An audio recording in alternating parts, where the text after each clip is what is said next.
I am Elaine, 53 years old, and until 6 months ago, I thought the bond between my daughter Claire and me was unbreakable. We were a single mum and her daughter against the world, a team forged in the quiet grief after Martin's passing. Claire was only 15 then, so when she called me last spring, her voice shimmering with a breathless excitement I hadn't heard since she was a girl, to tell me she was engaged, my heart soared like a bird released from a cage. I was already picturing the dress, the cake, welcoming a new son into our small, tight-knit family. But when I asked, my own voice trembling with joy, when I could meet this wonderful man who had captured my daughter's heart, the silence on the other end of the line was not the happy planning kind. It was hollow. "He travels a lot for work," she said, the words coming out too fast. "It's a crazy time. Soon, though, I promise." That promise became a ghost haunting every conversation we had afterward. And then 2 months later came the call that froze the blood in my veins. She told me, in a tone so flat and final, it felt like a door slamming, that the wedding would be very small, very private, and that perhaps it was better, all things considered, if I did not attend. The pain was a physical fist to the chest, but beneath the shock and the searing hurt, a deeper, older instinct stirred, the one that had gotten me out of bed each day after Martin died, the one that knew when Claire was lying about a fever to skip school. This was not my daughter's voice. This was the voice of someone lost, and I knew with a certainty that was both terrifying and absolute that I had to find her. Before we walk any further down this difficult road together, I want to take a moment and truly connect with you. Where in the world are you listening from today? Please take a second and write your city or state in the comments below. It means so much to me to know who is out there sharing this story. And if you have ever had that gut feeling, that tiny nagging voice, that something just isn't right with someone you love, hit that like button. It lets me know I am not alone in believing we have to listen to those instincts. Subscribe too, so we can navigate these hard truths together. The world after that phone call lost its colour. Sounds were muted. Food had no taste. My home, the Cape Cod-style house Martin and I bought when Claire was a baby, felt like a museum curated for a life that was no longer being lived. I would wander from room to room, touching things, the faint pencil marks on the doorframe, charting Claire's growth, the worn arm of Martin's reading chair as if they were holy relics. The quiet was a living thing, and it whispered of failure. How had I, who had worked 2 jobs to put her through college, who had stayed up with her through every heartbreak and flu, become so disposable? The self-recrimination was a torrent. Had I smothered her? Had I not given her enough space to grow? Had I asked too many questions about this Daniel? I dissected every interaction from the past year, searching for the crack I had missed. After 3 days of this paralyzing sorrow, I called Naomi. She has been my best friend since our own girls were in diapers together. She came over with a casserole she hadn't baked and a bottle of wine she had. We sat at my kitchen table, the same one where Claire had done her science projects, and I talked. The words spilled out in a messy, tear-choked flood. The engagement announcement, the invisible fiancé, the cruel, casual disinvitation. Naomi listened, her intelligent eyes soft with concern. She didn't offer platitudes. When I finally fell silent, she reached across the table and covered my hand with hers. "Elaine," she said quietly, her voice firm, "listen to me. That is not Claire. The Claire we know would be dragging this man over here for your approval before she even bought the dress. This secrecy, this distance, it has fingerprints on it. It feels managed. You need to consider that this might not be her choice. It might be his condition." The air left the room. The idea that someone could be coercing my strong, willful daughter was somehow more horrifying than her simply rejecting me. It meant she was in danger. That conversation, was a pivot. The passive heartbreak began to crystallize into an active, watchful dread. I started to observe, to piece together clues from the sparse evidence I had. Claire's phone calls, which had dwindled to brief weekly check-ins, always had a strange acoustic quality. There was never the comfortable background hum of her apartment, the refrigerator motor, the muffled city traffic. Instead, it was the whoosh of a car's interior, the hollow echo of a stairwell, the distant clang of what sounded like a gym. She was always somewhere else when she called me, somewhere she could speak freely. I logged onto Facebook, something I do maybe twice a year. Her profile was a desert. No new photos in months. No change in relationship status, no excited posts about venues or dresses. For a bride-to-be in her late 20s, a digital native, this wasn't just private, it was a blackout. The fear became a physical pressure behind my ribs. One Tuesday, telling myself I was just going to check her mail and water her ficus, I used my emergency key and entered her apartment. The space felt different, emptier. The bookshelf in the living room, once crammed with novels and design textbooks, had significant gaps. The cheerful, abstract painting she'd bought at a street fair was gone from the wall, leaving a brighter rectangle of paint. It looked less like a home and more like a stage being struck after a play's run. My hands were trembling as I sorted through a pile of bills on her counter. And then I saw it, a thick linen paper envelope with elegant embossed lettering, the Cliff's Edge Conservatory. Inside was a detailed contract for a wedding reception. The date was a little over 2 months away. The clients were Claire Thompson and Daniel Pruitt. My eyes scanned down to the location details, and my breath caught. It wasn't in the city. It wasn't even in a suburb. It was a 5-hour drive away, in a remote, forested part of the state, a place known for its solitude and dramatic scenery, a destination wedding designed to ensure no one would just drop by. I fumbled for my phone, my vision blurring, and took a picture of the full address. As I slid the papers back into the envelope, my elbow knocked against a half-open kitchen drawer. Inside, lying atop spare batteries and take-out menus, was a 4x6 photograph. It was a professional shot, the background softly blurred. Claire looked incandescent. She wore a simple ivory sheath dress, her hair swept up, and her smile was so full of genuine, unguarded joy that it brought fresh tears to my eyes. But beside her, the space where a man should have been was a jagged, torn void. Someone had physically ripped him out of the picture. All that remained was a sliver of a black tuxedo sleeve and a masculine hand resting on the curve of her waist. The violence of the removal, the deliberate act of destruction, sent a chill deeper than any winter wind straight through me. This wasn't secrecy, this was erasure, and my daughter was living inside that erased space. The drive home from Claire's apartment was a blur.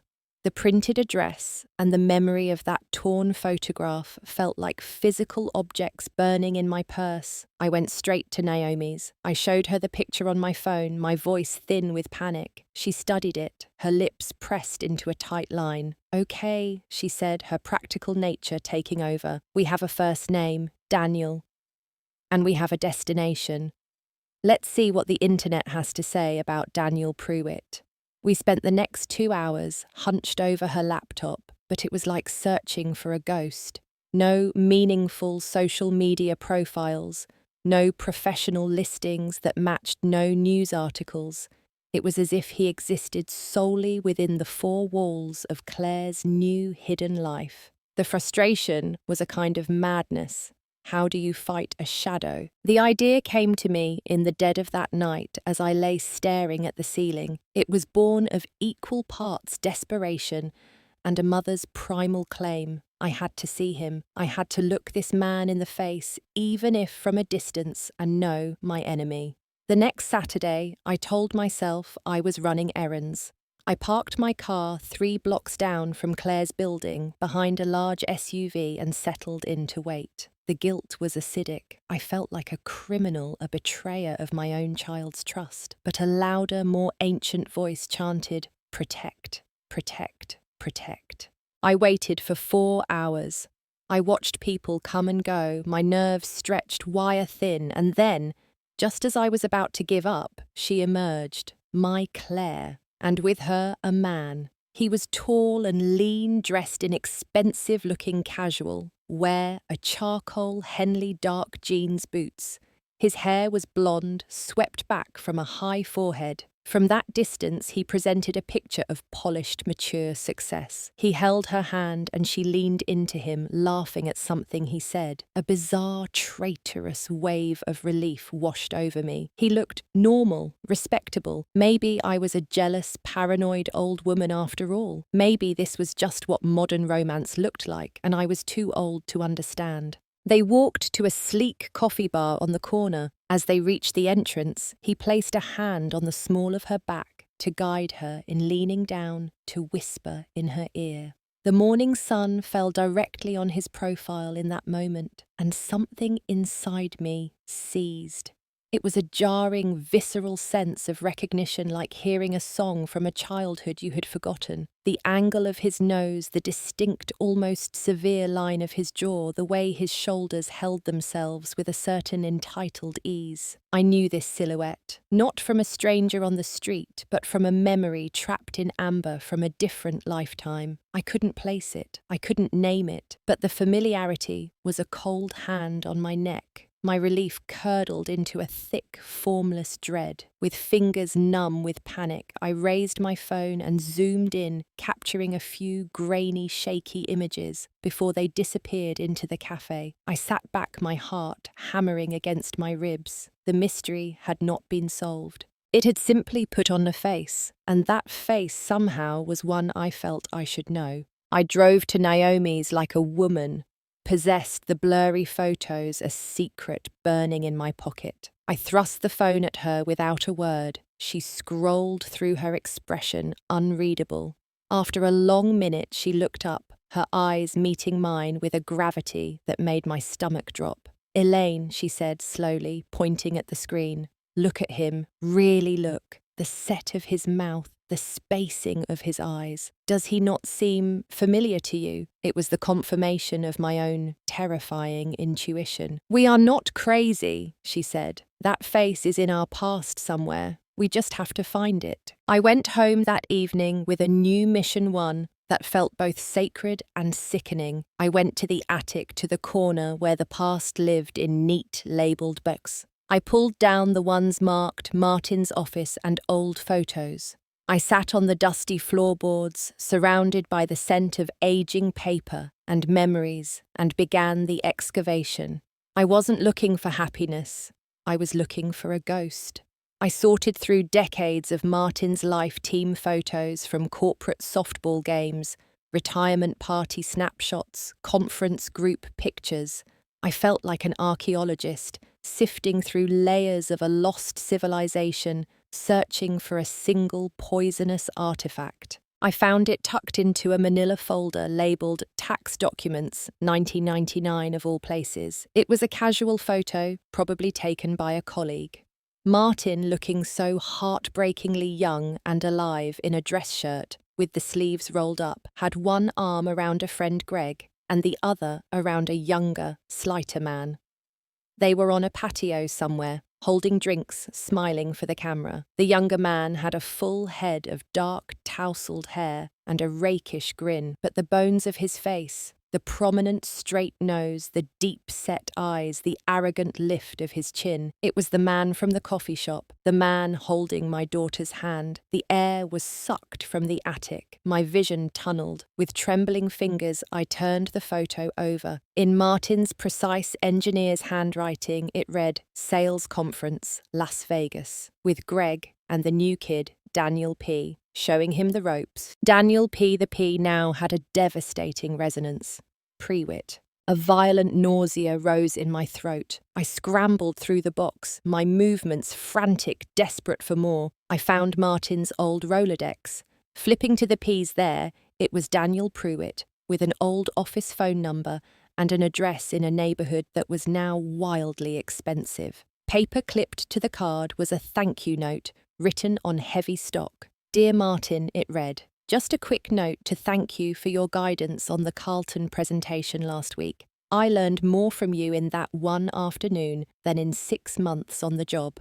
I hope to make you proud.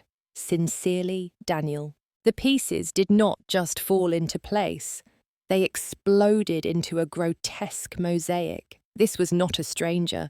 This was a man my husband had trained, a man he had invested in, man who would have been in his mid to late 20s when Claire was playing with dolls on the living room floor. He was not a peer. He was a contemporary of mine. He had to be in his early 50s at least. And then, as if triggered by the discovery, a long, buried memory surfaced with perfect, cruel clarity. Martin coming home late, his face pale under the kitchen lights. We had to have a very difficult conversation with Daniel Pruitt today. He'd said, his voice weary. The numbers on the Midwest account weren't just off. They were fabricated. He was skimming Elaine.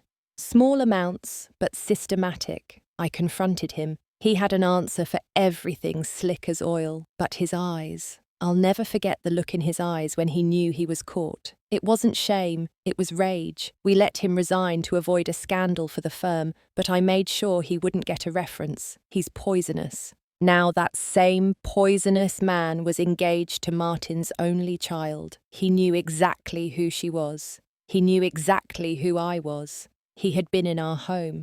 He had shaken Martin's hand. And he had chosen to hide all of it. This was not a love story. It was a predatory calculation wrapped in a fairy tale. The isolation, the remote wedding, the hidden age, the erased photographs, it was a campaign. And my daughter was the territory he was conquering. I could not carry this knowledge alone. It was a toxic weight, and it demanded action. I called Claire, and when she answered with a wary hello, I dispensed with any pretense. Claire, I said, my voice surprisingly steady. We need to talk, face to face. Today, it's about Daniel Pruitt. The silence that followed was thick enough to choke on. When she finally spoke, her voice was a low, furious tremor. What have you done? Have you been digging into my life? I know he worked with your father. I pressed on, ignoring the accusation. I know he was at the company in the late 90s. I need to understand what is happening. I want to meet him. With you there. She let out a harsh, brittle laugh that held no humour. Of course he worked with Dad. He told me all about it. He admired him. Finding me felt like a sign, like Dad was blessing us from heaven. You just can't stand that I'm not your lonely little girl anymore. You want me to be as miserable as you are. Her words were expertly aimed, designed to trigger every insecurity I had as a widow, as a mother. I realised with a sinking heart that Daniel had written this script for her. He had cast himself as the romantic hero fulfilling a destiny, and me as the bitter, clinging widow trying to sabotage her happiness. I took a deep, ragged breath. If your relationship is as strong and true as you say, then a simple conversation with me won't threaten it. I want to meet him, Claire. You, me, and Daniel. Tonight. After more resistance, she finally agreed, her consent dripping with resentment. We met at a brightly lit, noisy brew pub, a place she chose, a public space where drama would be muted. I arrived first, choosing a high-top table near the back. When they entered, Daniel's hand was on her shoulder. He saw me and offered a smile that was all perfectly aligned teeth and cold appraisal. "Mrs. Thompson," he said, his voice a smooth baritone. "I've heard so much about you." He extended his hand. I kept my hands on the table. Claire shot me a look of pure venom. "Let's skip the pleasantries," I said, my gaze locked on him. "Why the secrecy, Daniel? Why not tell Claire from day one that you knew her father, that you knew me?" He sighed. A patient put upon sound. "Claire, sweetheart, would you mind grabbing us some waters?" He waited, a master manipulator, setting the stage until Claire, with a last glare at me, stalked toward the bar. Then he turned back. The charming facade didn't drop so much as it thinned like a veil becoming sheer. "I wanted a clean slate, Mrs. Thompson. My history with Martin. It was complex. He was a tough mentor. I didn't want that old baggage to colour what Claire and I have. I wanted her to see me for me. He was already rewriting Martin's character, painting him as the difficult one. My husband was a fair and honest man, I said, my voice low. He told me you were asked to resign because you were falsifying financial records on the Henderson account. He said you were unethical, and you are aware, aren't you, that Claire is the beneficiary of his life insurance and the sole heir to our home. For a fraction of a second, the mask shattered. His eyes, a flat grey, flashed with a pure, venomous hatred. It was the look Martin had described the rage of a cornered rat. Then it was gone, smoothed over into an expression of wounded dignity. That is a disgusting lie, he hissed, leaning forward. He glanced toward the bar where Claire was returning. You see what I have to deal with, Claire? This bitterness, this need to control you by smearing me. Claire arrived with the glasses, her eyes wide. Mum, she whispered, her voice cracking with betrayal. How could you say those things? The meeting was a disaster. They left together, a united front, Daniel's arm a protective barrier around her. I sat alone at the sticky table, surrounded by the happy chatter of strangers, feeling a defeat so complete it was hollow. He was a professional. He had anticipated my moves, armed Claire against me, and turned my love into a weapon in her hand. I was not just losing, I was being outmaneuvered. In the bleak aftermath, I sat on my porch swing, the empty space beside me, where Martin should have been feeling like a canyon. I called Naomi, my voice a broken thing. He's a puppeteer, I said. He's prepared her for everything. She thinks I'm attacking her happiness. Then we need to cut his strings, Naomi said, her tone leaving no room for despair. We need proof he can't talk his way out of. Not your memories, Elaine. Facts. Public records. Think. Who else from that time would remember him? Who would talk? It took me 2 days to muster the courage, but I called Greg Martin's old friend. When I explained the situation that Daniel Pruitt was engaged to, Claire, the jovial tone on the other end, vanished instantly. Daniel Pruitt. Greg's voice was sharp. Elaine, that guy was bad news. Martin caught him with his hand in the cookie jar. No two ways about it. Creative accounting on client funds. He was going to take it to the ethics board. Daniel quit before it got that far, but it was a firing disguised as a resignation. Martin always said he was a snake who'd just find a new rock to hide under. Last I heard, he'd reinvented himself as some sort of wealth strategist or asset consultant, still slithering around the same business circles somehow. Wealth strategist, asset consultant. The words were a key. I spent the next 3 days in a deep, obsessive dive online. I found Daniel Pruitt's corporate shell, Pruitt Wealth Management Group. The website was a masterpiece of vague promises and stock imagery of couples walking on beaches at sunset. But I dug deeper. I found consumer complaint boards, Better Business Bureau alerts, archived business journal articles. There was a pattern: elderly clients' complex investment vehicles. They didn't understand, promises of high returns that never materialized, fees that bled accounts dry. And then I found the jackpot, a public court filing from our own county, a civil suit, Brigham v. Pruitt Wealth Management Group. An 82-year-old man named Walter Brigham alleged that Daniel had convinced him to invest $200,000, his entire life savings, into a secured real estate investment trust that turned out to be non-existent. The case was active, mired in motions and delays. My blood turned to ice. This was his evolution.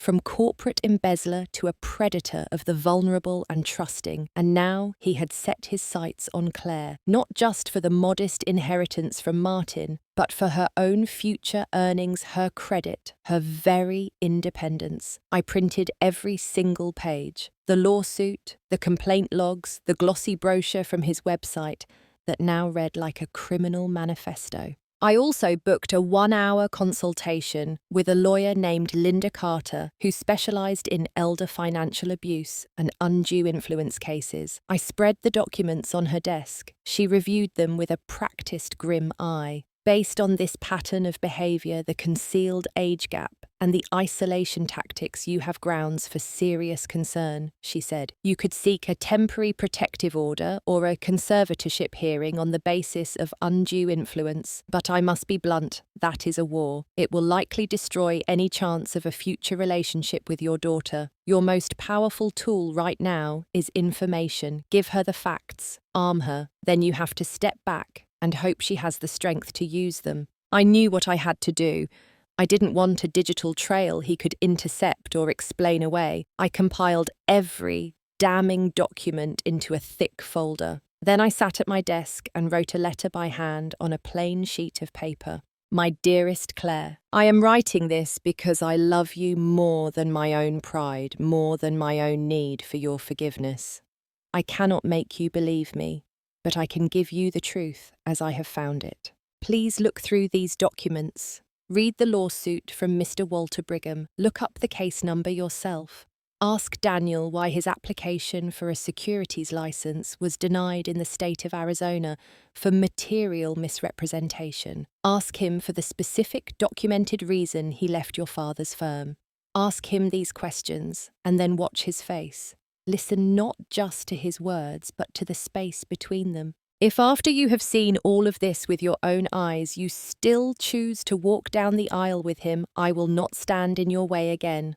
I will mourn, but I will respect your choice. But please, my darling girl, do not walk into this with your eyes closed. Look, see, decide. All my love now.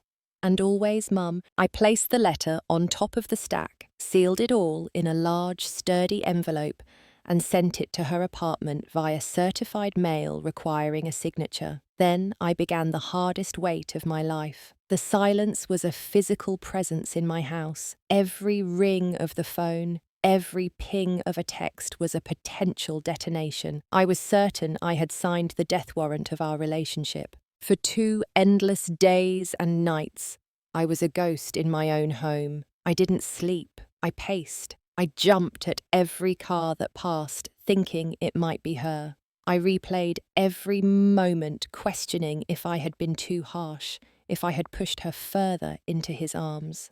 The grief was a black ocean, and I was drowning in it. Then, at 11:14 on a Thursday night, my doorbell rang, a jarring sound in the silent house. I peered through the peephole. Claire stood on my front porch, illuminated by the yellow porch light. She wore no coat, just a thin t-shirt and jeans, and she was shivering violently. Her face was a mask of tear-streaked pallor. I wrenched the door open. "Mum," she choked out, and then she collapsed into my arms, her body racked with deep, shuddering sobs that seemed to come from a place of total devastation. I held her, my own tears falling silently, and guided her inside, kicking the door shut against the night. I led her to the kitchen, sat her down at the familiar table and put the kettle on. I made her chamomile tea the way I had when she had nightmares as a child. She clutched the warm mug, her knuckles white, staring into its depths, as if reading the leaves of her own ruin. When she finally spoke, her voice was a raw, broken thing. "I got your package yesterday. I read everything. Twice. I confronted him at his apartment last night. At first he was so smooth. He said it was all misunderstandings, that Brigham was a confused old man who'd forgotten his own investments, that the license denial was a bureaucratic error, that Dad had always been jealous of his talent. He had an answer for everything. He was so convincing, but I had the printouts. I pointed to the line in the Arizona ruling about deliberate omission of material facts. I told him I was going to hire a forensic accountant to go through the Brigham claims with me. She took a gulping, shaky breath. That's when he changed. It was like a switch flipped. All that charm just evaporated. His face went cold. Empty. He called me a naive, stupid little bitch. He said I was just like my father, a self-righteous, small-minded fool who couldn't see a golden opportunity. And then he screamed. She looked up at me, her eyes wide with the horror of the memory. He screamed, "Your father ruined my career once, and you're turning out to be an even bigger waste of my time."